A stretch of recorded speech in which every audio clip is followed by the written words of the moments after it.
Voting isn't just going to the polls on election day anymore. Options like early voting, mail-in voting, and ballot drop boxes are available to more voters and are growing in popularity. How to Vote, a tool created by Democracy Works, breaks down the options your state offers for casting a ballot, empowering you to decide when and where to vote. Democracy works best when we all vote, but misinformation and confusion about election procedures have resulted in low voter turnout.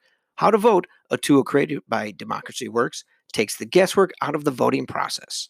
It's easy to use, and it helps folks from all over the country overcome many of the process barriers to voting. Democracy Works is committed to helping you vote no matter what. Their tool, How to Vote, does just that. You can use the tool to sign up for election reminders. See what's on your ballot. Get step-by-step assistance requesting your mail ballot. Explore your options for returning your voted mail ballot. Check your voter registration status. Find your polling site. And make sure that you have the appropriate ID. Decide when and where you'll vote this year at howto.vote. Hi, I'm Parker, and I use they, them pronouns. Hi, I'm Mike, and I use he, him pronouns. And welcome to the Graphic Novel Podcast.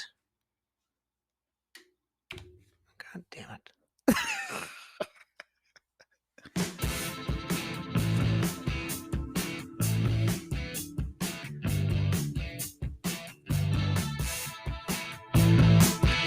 Welcome to our show where we discuss graphic novels, zines, and other comics. We throw in a bit of real life.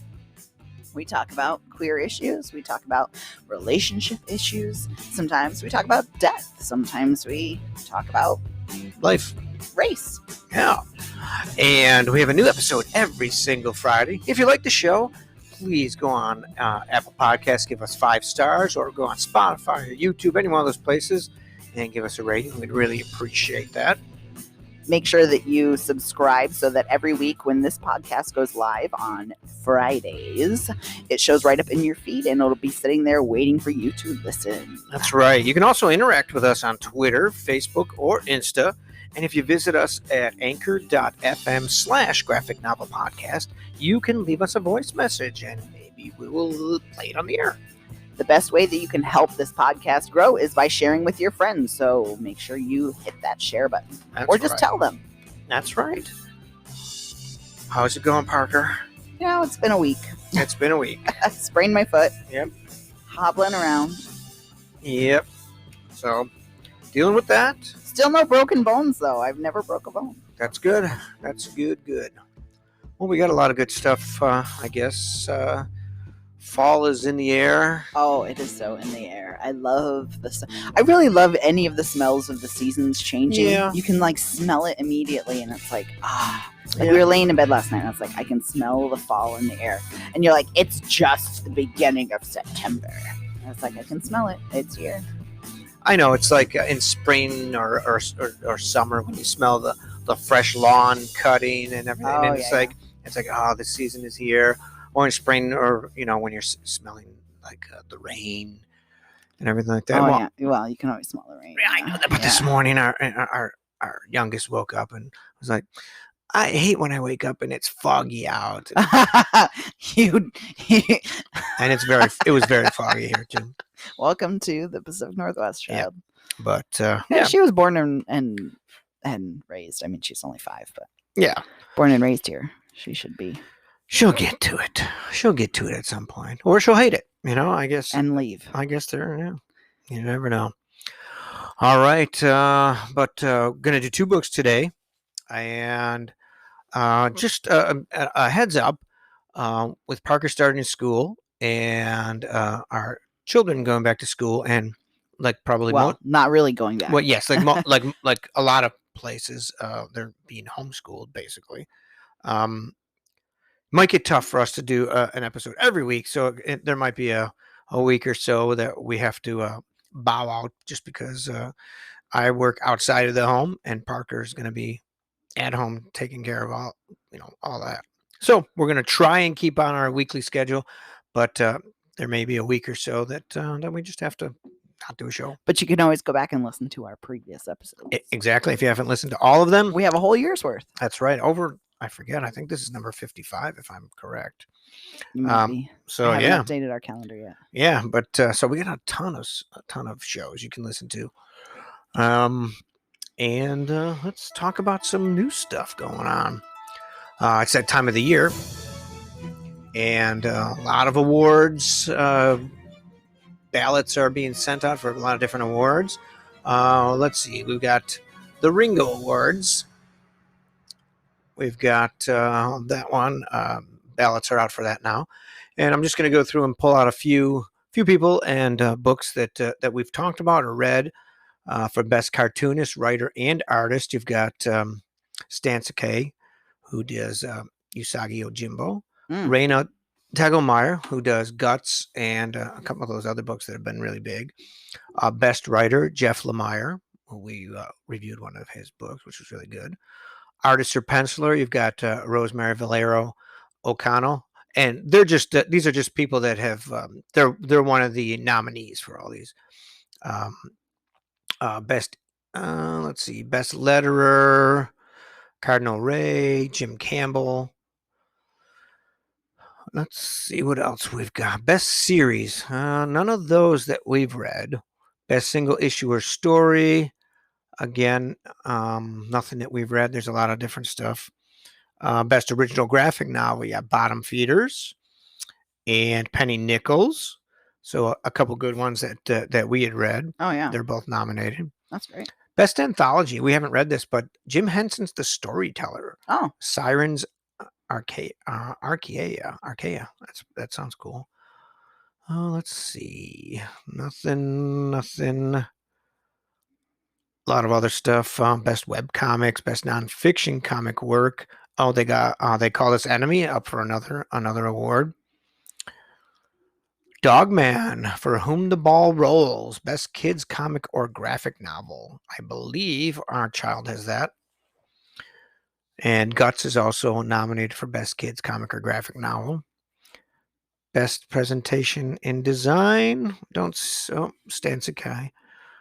So there's that's just some of those ones, and that's for the Ringo Awards. Let's see what else we've got. There's a few other ones. It's a busy time. The Ignatz Awards from the Small Press Expo. That's if you've ever seen anybody. They post that they've been bricked.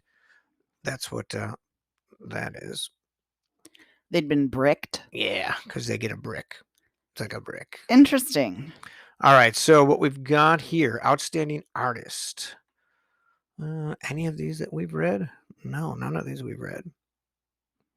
Be Gay, Do Comics, edited by the Nib. It's an outstanding anthology nomination. Let's see what else. A lot of different stuff. A lot of things that, again, this one, Glenn Gange's The River at Night, I had thought about getting, but we never got around to it. We got a bunch of books. We just got Fantagraphics sent us some books. We still have another one from Conundrum to do. So there's a bunch of stuff that we are going to be reviewing in the coming weeks. Pittsburgh. I've seen this one a lot. Frank Santoro. It's supposed to be a really good book. It's what is that under? That is outstanding graphic novel.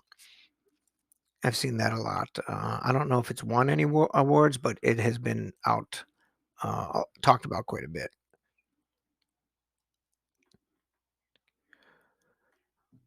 Let's see. Black Hole Heart. Nope, never saw that.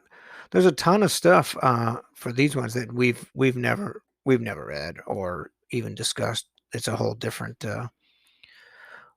group of ones. Here's another one, The Hard Tomorrow by Eleanor Davis. It's another one I looked at, but we haven't got around to it yet. Here you go. Bottom Feeders. There's one. Yeah. Bottom Feeders nominated for Outstanding Story.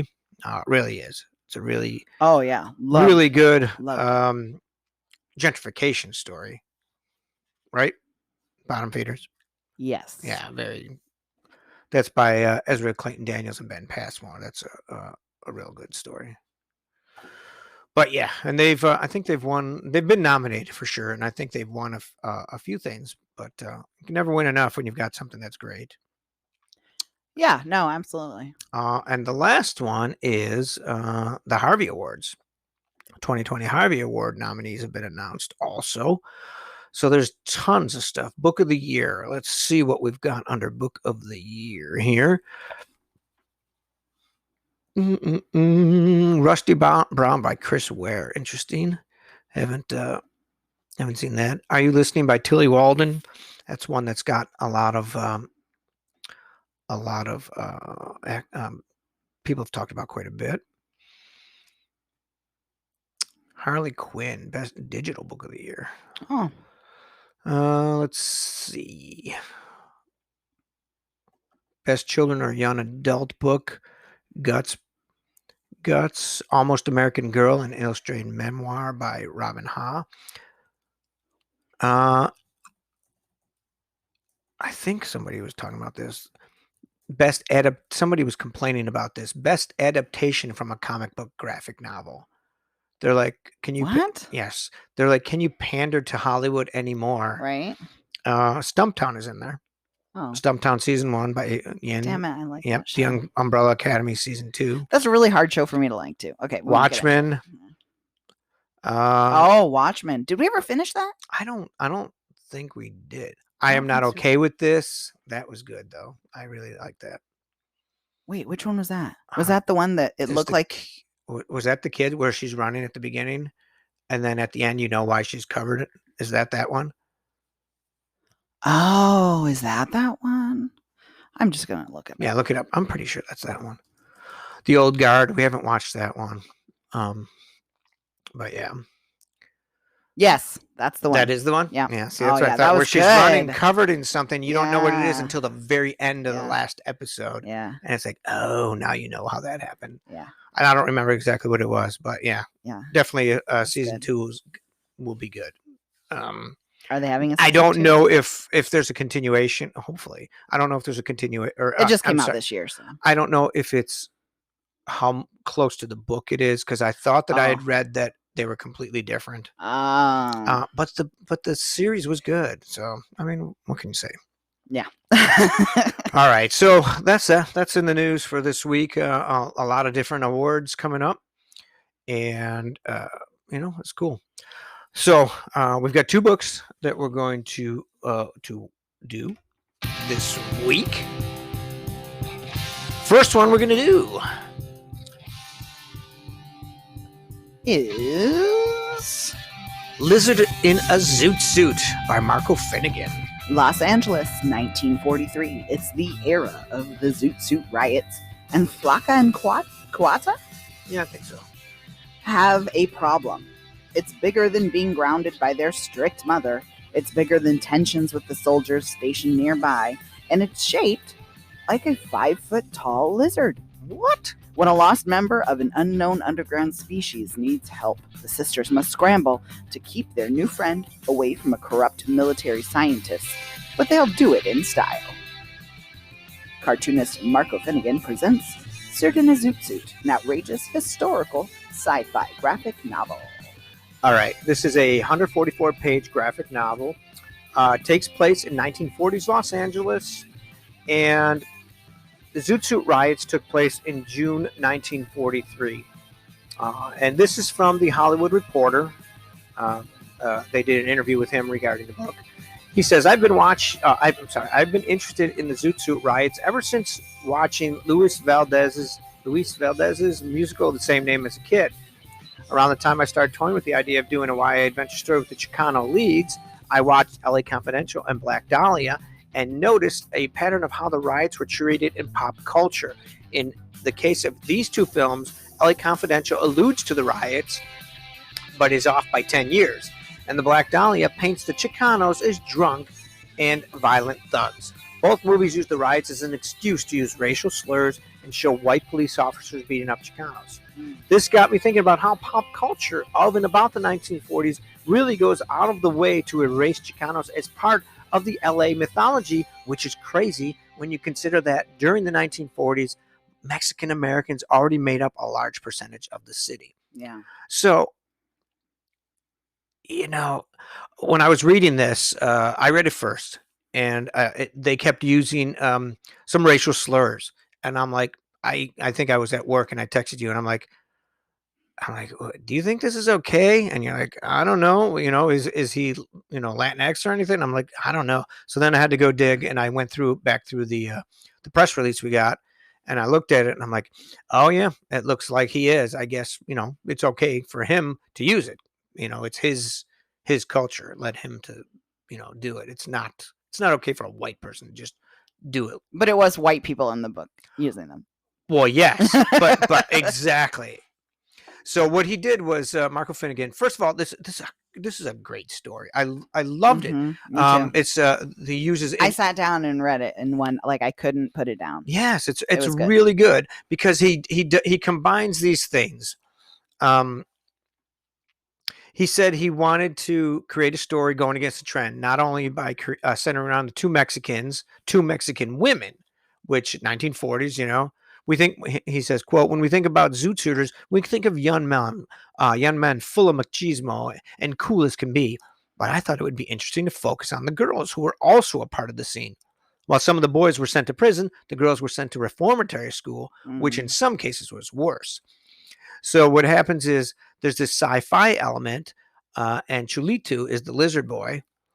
And in the story, it made more sense when he says, quote, I discovered the urban legend of the Mayan lizard people catacombs that ran under Los Angeles. So basically, you've got sailors. It was L.A. during the 1940s, which the wartime. So there's tons of sailors coming in and out of there.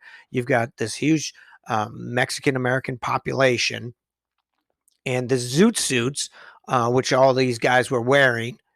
And then you've got this subterranean lizard, myth.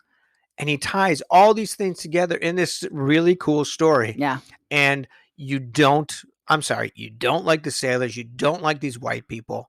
They're like the least likable people. They're awful. They're horrible people. And basically, you've got this, which they were, though. I mean, when you look at the history, which he includes it in the back of the book, of the actual Zoot Suit riots, it talks about how the media, played it up like these vigilante sailors were, doing the right thing and beating up these awful thugs, the violent thugs, who were doing nothing but wearing, they want to go out and dance and stuff, and wearing some clothes. That's how they identified them. If they had a zoot suit, then they were the violent thugs. They were taken, they were beating them, sometimes going into the movie theater or whatever and dragging them out into the street. I didn't read all that. And then so the police would just stand by and watch it happen, right? Of course they would. Doesn't sound any different, does it? Nope, hasn't changed. Nope. Police would sit there, watch it happen, and then arrest the zoot suit. Oh goodness, that sounds like now the police are for their own safety. Oh, of course, yeah. And the media and the government didn't want to wasn't going to do anything about it. I mean, it just absolutely disgusting to read that history. Oh no, it's no different like when the Buffalo Wings manager calls the police because 3 teenage black boys are getting beat up or attacked by a homeless guy with a knife, and when the police arrive, they arrest the 3 black boys at gunpoint. Like, that's okay. This is now. This is the shit, and it doesn't change. Yeah, that's why the Zoot riots were in 1943. Yes. Like, and that's why you how wonder have why we not gotten any better? That's why you wonder why people are saying defund the police, because in I don't wonder, 80 years since that, it's not any different. It's not any better. No. So Marco Finnegan said that he'd like the book to educate and inspire its YA audience. Quote, my hope is that this little story about two twin sisters, which I don't think I realized they were twins, rescuing a monster, will show a different side of the Zoot Suit riots and bring them into existence for a new generation. If we all see the Zoot Suiters, if all we see about the Zoot Suiters is that they were punching bags for cops and sailors, thugs, or a cliche of machismo to be appropriated, then that's all they will be. If this book entertains folks and allows them to see Zoot Suiters as kids just trying to figure out who they were, then I think I accomplished my goal. So the book is basically black and white with yellow. And the yellow is pretty cool the way he uses it. It looks really good. I loved the coloring. And his art is fun. Yeah. He's got a fun art style. Fantastic. cartoony, so you can get that fun look to it and everything. And it's a really good book. The story is really good. It's entertaining. So one thing that I really loved about it Mm-hmm. too was you mentioned the sisters. I didn't realize they were twins at first either. Right. But the one twin is kind of a gender fluid more. Yes, yes. She wears the suit instead of wearing skirts and stuff. Is that the one that wants to help him, the lizard, originally? No, that's the other one. Yes. Yeah, they're different. But she's also the one that's a little more conservative too, isn't she? Like, she's afraid mom's going to get them in trouble, or is that the? No, she's. I don't. Well, because they have a very strict mom. Their mom's always working, so when their mom's working at night, they like sneak out and they get in trouble a lot in school. It sounds like, and stuff. Well, they're just kids. I mean, part of it, I think, is the mom wants to protect them because she realizes what's happening, and so she doesn't want her daughter going out with a skirt that's too short. Right. And the shoulders are too shoulder pads are too squared off. I don't know. Yeah. Right. But the one sister wears the suits instead of the skirts. Okay, and right. she can jump a car without the keys. And okay, right. So she's more the reason I was getting at is I recently read something about how frequently in twins oftentimes one of them is trans. Okay. Really? So and so I love that he, I mean, that may not have been the intention there, but it was not back in 1943. You don't really see that story being told often, even though we as trans people have existed forever. And it's not a story that you see often. Right. Not that I'm labeling her as trans, no. but she definitely fit in that kind of fluid, maybe non-binary type of thing. Well, trans, yes. I'm guessing that it probably happened a lot, and they probably just would go out looking like that and just being able to fit in places without necessarily identifying as anything different. It's just, you know what I mean? Well, you're saying like they didn't label themselves as trans because they didn't. Yeah, because they didn't label themselves. Did they? Was trans a word back then? No, not in the same way it's used today. Okay. Yeah. So yes, and it's interesting because the one doesn't want to get in trouble as much with the mom, and the other one is like, no. And then what happens is and then her biggest concern, I think, the mother anyway, is that her kids are going to get sent to reformatory school, right? Because like you said, that's where that part of the story comes in. Like the you girls said, would go to prison, and the boys would go to prison, and the girls would go to reformatory school. And you said too that could be worse. It's oftentimes worse than the prisons. Okay, so her strictness came out of a place of concern. Yes, Okay, so the story is basically these two girls, and they just want to have a good time. It's 1940. It must be 1943. I'm assuming that's when he sets it, and they want to have a good time. And you've got this scientist using the Navy to try and find this lizard culture, this mythological lizard culture that lives underground. So that's how the story is. They're trying to find this, and what happens is these girls. The sailors are jackasses, and they call them stereotypical derogatory names.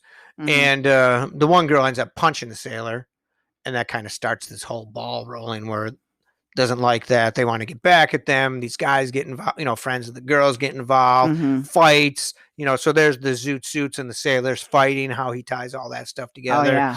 But the girls also go underground, and they find to get away from the sailors. To get away from them, and they run into this lizard who. Well, no, actually, the lizard saved her. Oh, saved them, right, and took them underground, and then he knew the way. They couldn't speak the same way, but they could talk to each other. Basically, they could understand.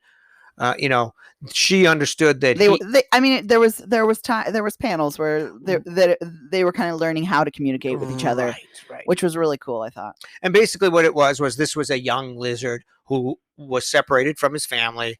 He was trying to find his way back to his family, and the girls end up helping him. And in the course of it, more sailors are involved and more fighting, and and all this stuff. And it's cool. It's a cool story. I loved the story. I know, it's really good. Yeah. And the mom gets involved. Yeah, too. the mom eventually gets involved, even though she's like, we don't do this stuff. You find out that the mom is actually pretty cool too. Yeah. She's just trying to take care of her kids so they don't end up in reformatory school. Yeah. That's really all it is. Which, I mean, and we see that how often do we talk about that with the Black Lives Matter movement is, we talk about Black parents having to sit down and have the talk with their kids, but the talk isn't, hey, wear a condom. It's, stay alive because, anything could happen and the cops get called and you could die. You could be walking down the street when Black and the cops get called because that's just the way white people are.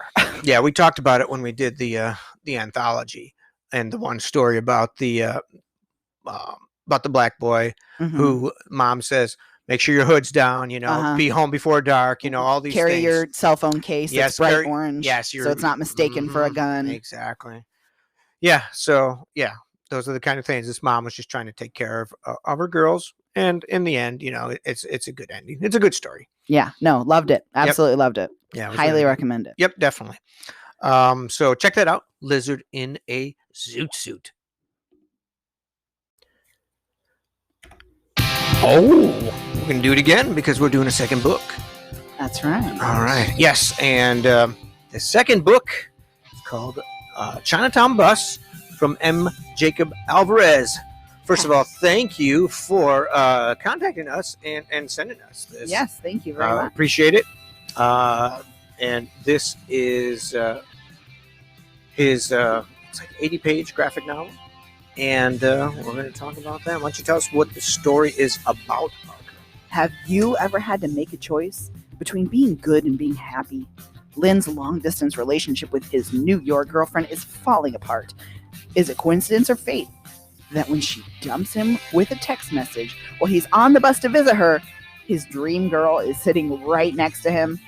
But was that what the text really meant, or was it just what Lynn wanted it to mean? Interesting. M. Jacob Alvarez is a licensed professional engineer and a virtually unknown artist. According to his website, some might call him a polymath, but those people are drunk. So, in the foreword to this, basically he says that all fiction is autobiography.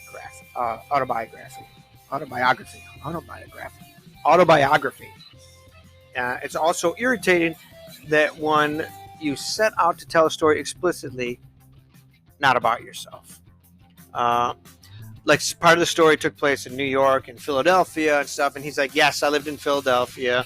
I dated a girl in New York, took the bus, So, I mean, the ideas are there, but the characters in the story are not the best characters ever. Well, not that they're not the best characters, but they're not the best people. People, yes. No, you're right. The characters are good. He made good characters. They're very flawed. Yes, they're flawed people, and it's a good story because of that. And in the back, he's got a playlist of 84 songs. Yeah.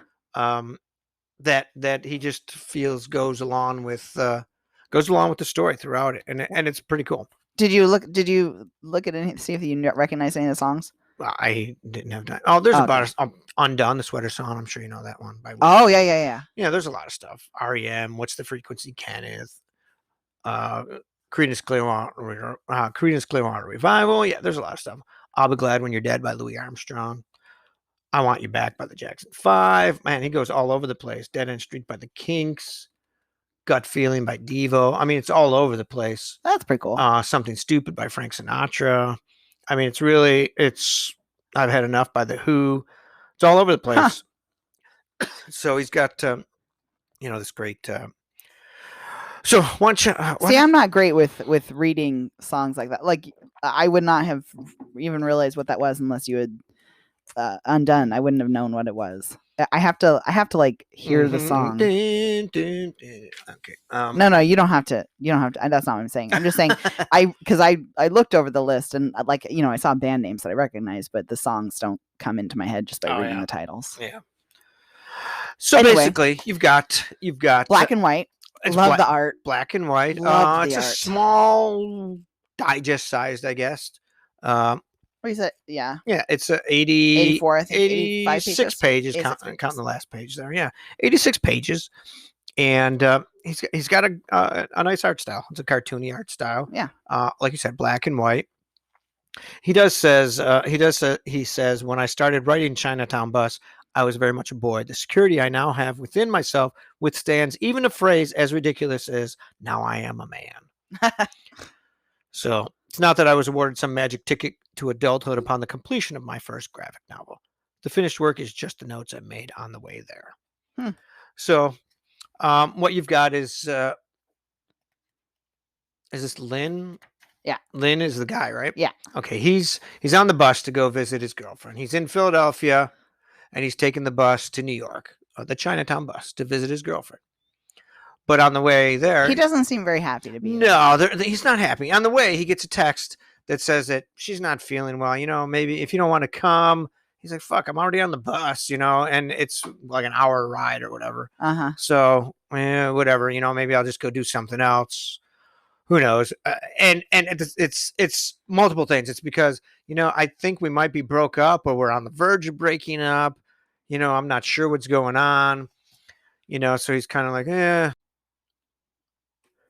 So something happens on the bus. There's a boom. They have to get off the bus. The bus stops. They have to get off. So he had been, eyeballing this cute young woman. So he decides to go up to and talk to her. He bums a cigarette off of her. I think he did. And yeah, I think that's how he introduced himself. Right? Yeah. That's probably the only good thing cigarettes are for. Oh my God, really? But obviously would you do that? If I bummed cigarettes, probably. If you smoked, I guess. Would you use that as a why not? To talk to a cute woman? Yeah, even though cigarettes are like $1 a piece. Anyhow.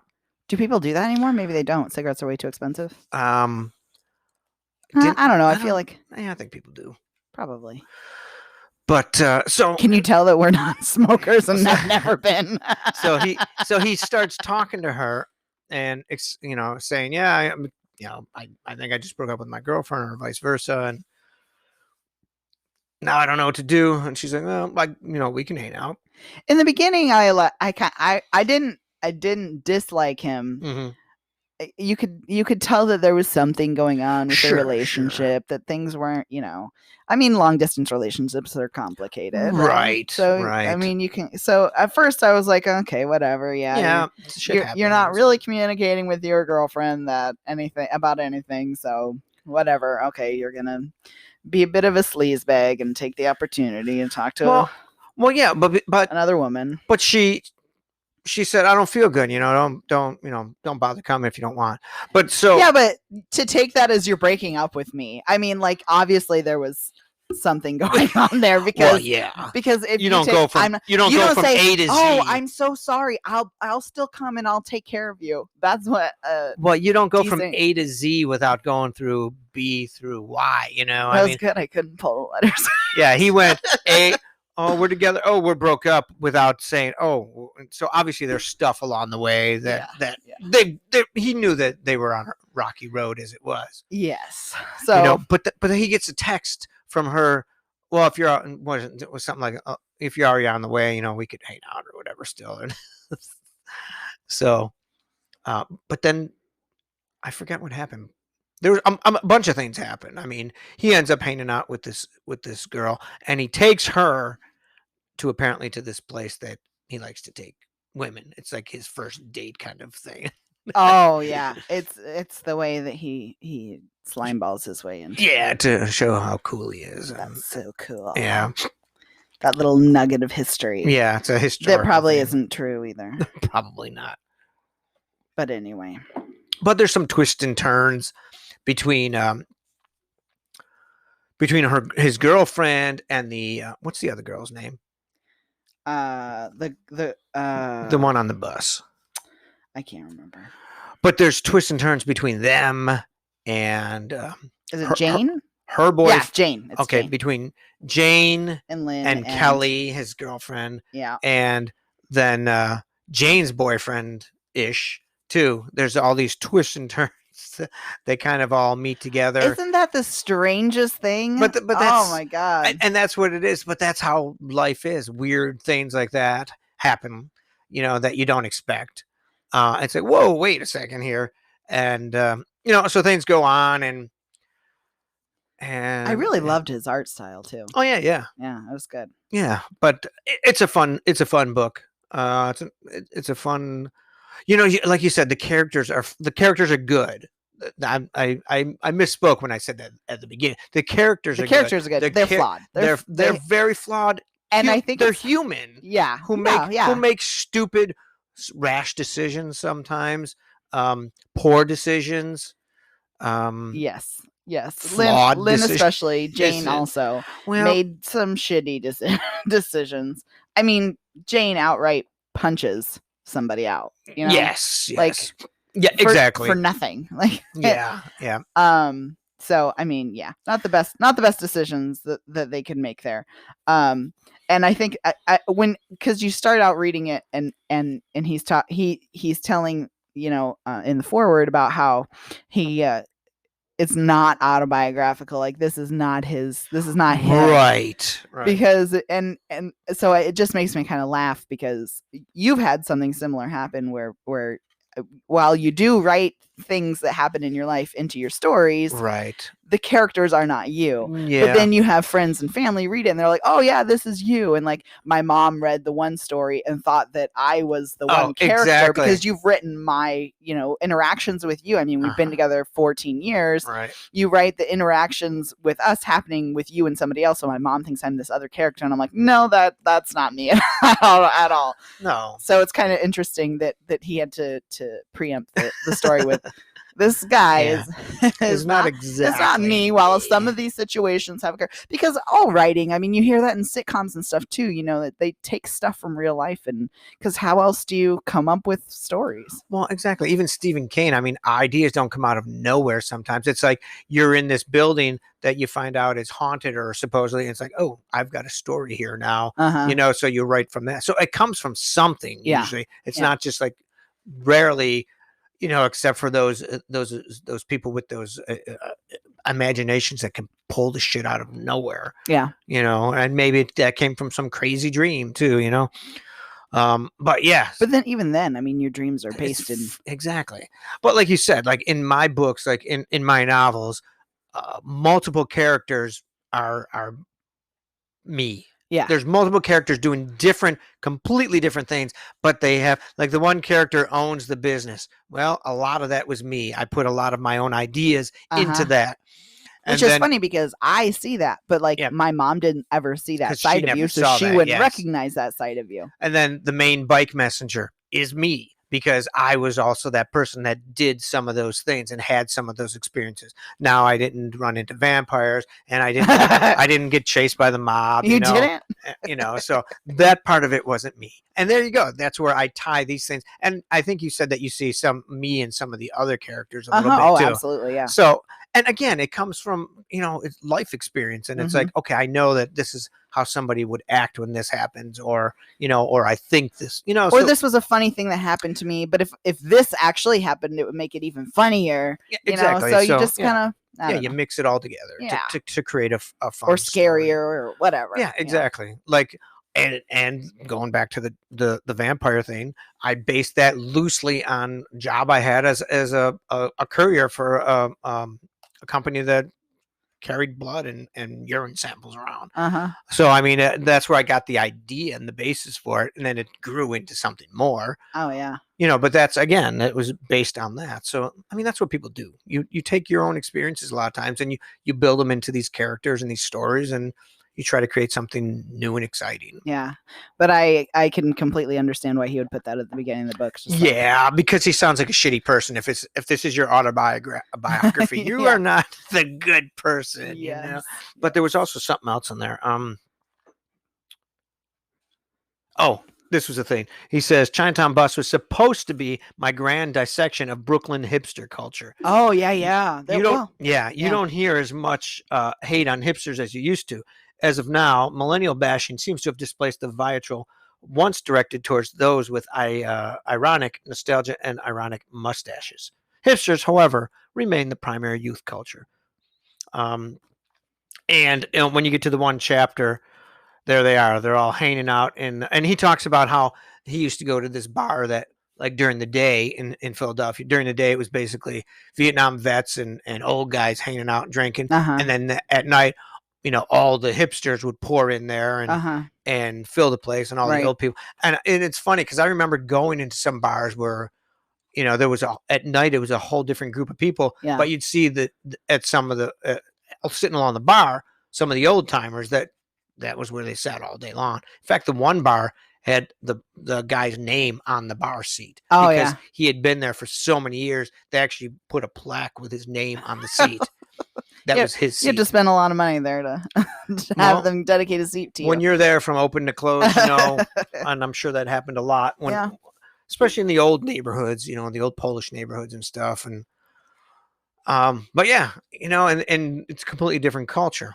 And the bar knows that they need to accommodate both, because that's the only way you're going to survive. Because those old guys are there's only a handful of them sitting there all day. Mm-hmm. Where if you get filled in with, 100 young people that are buying drinks for hours, that's a whole nother income stream.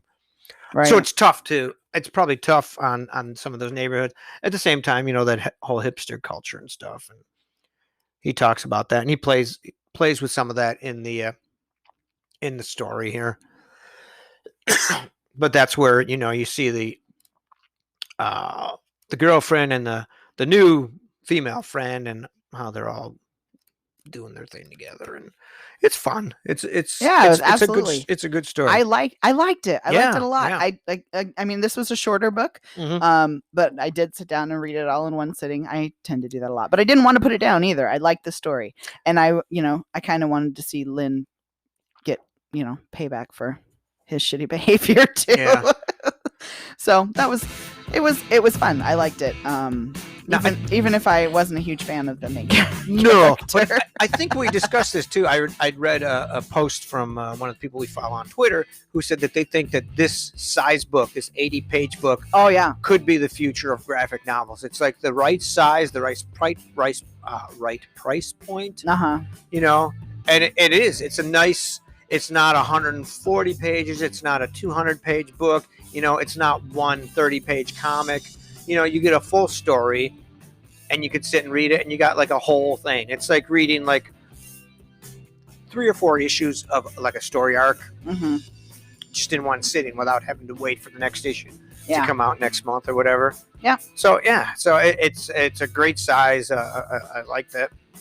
Yeah, definitely. I like the size too. The size of the book. It's a nice little handy size too. It's easier to, they're all different, but we've got a ton of great books coming. So we got all kinds of different size books and all kinds of different things to talk about over the coming weeks. And but thank you again to Jacob Alvarez. We really enjoy your work. Yeah, it was good. But I think that's all we have for this week. Yeah. Until next time, my name is Mike. And I'm Parker. And this is the Graphic Novel Podcast.